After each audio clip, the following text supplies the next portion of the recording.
Hati Qin Yichen tercengang, dan sementara dia ragu, dia menggeliat di lengannya. Sebuah tangan kecil mengeluarkan kepalanya dari pakaian di dadanya, dan matanya yang besar dan indah menatapnya dengan erat. Abu kecil, abu kecil. Melihat binatang kecil ini yang tidak tahu sudah berapa lama dia tertidur, Qin Yichen merasakan kesedihan di hatinya. Ya, siapakah Xiao Hui? Jangan panggil aku dengan nama jelek seperti itu. Dan hati Qin Yichen berseru, seolah-olah itu didengar oleh binatang kecil itu. Suara susu dan susu terdengar lagi di benaknya. Apakah kamu berbicara?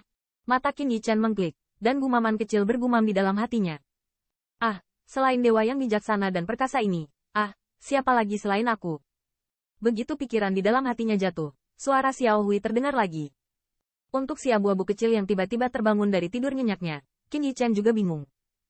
Setelah produk ini keluar dari Vast Glacial Palace dari tempat paling jahat, saya tidak tahu apakah itu terlalu banyak Nethersoul, dan tertidur selama lebih dari 2 tahun.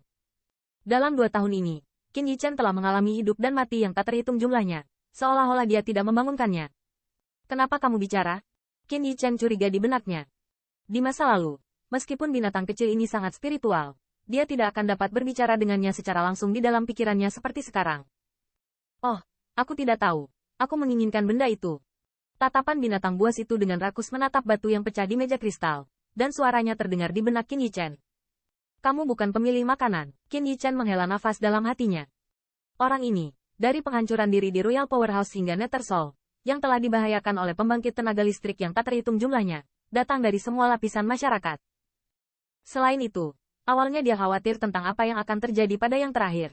Tetapi hal mengerikan apa yang terjadi sama sekali pada binatang kecil ini, malah menjadi semakin spiritual, dan bahkan bulu di atasnya menjadi berkilau dan indah setelah bangun, samar-samar. Anda bisa melihat sepotong baju besi berskala terbuka di bawah bulu.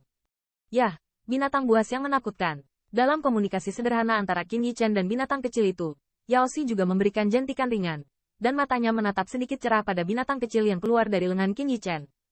Melihat penampilan Yao Xi, Qin Yichen tidak bisa menahan nafas. Tampaknya karakteristik wanita yang tahan terhadap hal-hal lucu tidak terbatas pada ras saja. Hanya bermain denganmu, Qin Yichen terkekeh, meraih binatang itu, dan menyerahkannya ke Yao Xi. Ya, jangan. Ketika diangkat, suara seruan binatang itu bergema di benak Qin Yichen. Tetapi ketika Yao Xi memegangnya di tangannya, suara itu berhenti tiba-tiba. Qin Yichen juga menemukan bahwa ada sinar cahaya aneh yang berkedip-kedip di mata binatang kecil itu, seolah-olah itu menyenangkan. Embrio berwarna kecil. Melihat binatang buas yang dengan sengaja bersandar di dada Yao Xi, Qin Yichen tidak bisa menahan kutukan.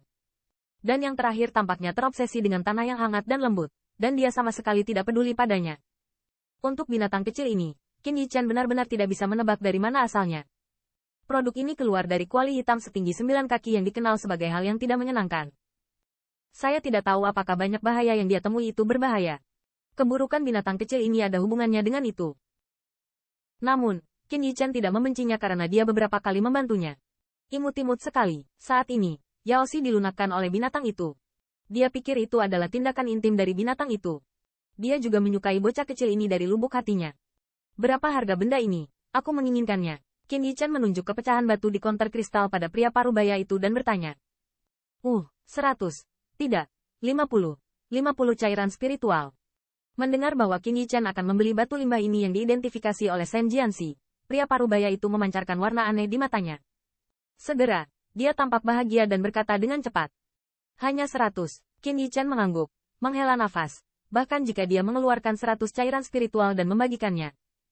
Dia tahu bahwa meskipun binatang kecil itu tidak pilih-pilih makanan, penglihatannya sangat tinggi.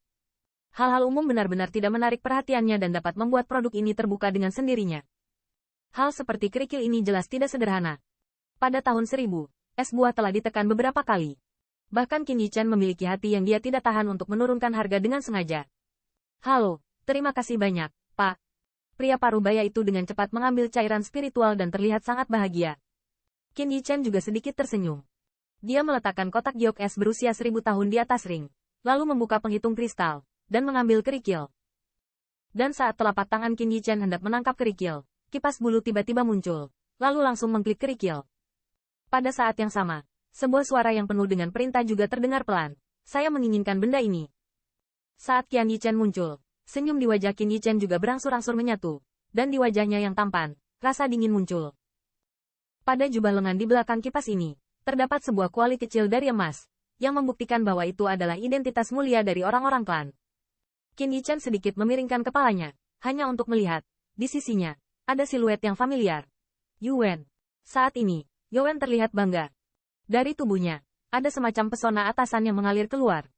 Di belakangnya, ada pembangkit tenaga suci berdiri seperti penjaga. Mata Qin Yichen sedikit membeku, dan dia bisa melihat bahwa obat ini sengaja meminta masalah padanya.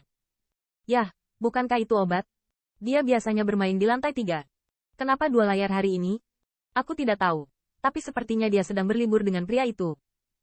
Pria itu, yah, bukankah pria di sampingnya Yaoxi? Yuwen adalah salah satu generasi muda paling menonjol dari klan narkoba.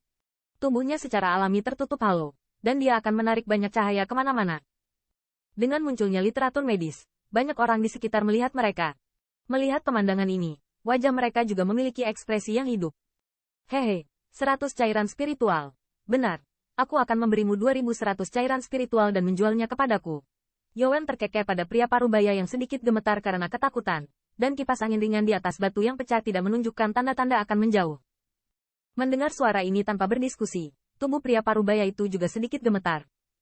Meskipun dia tidak mengetahui identitas teks medis, tidak sulit untuk melihat dari pandangan hormat di sekitarnya, yang terakhir sama sekali bukan kemampuannya. Tersinggung,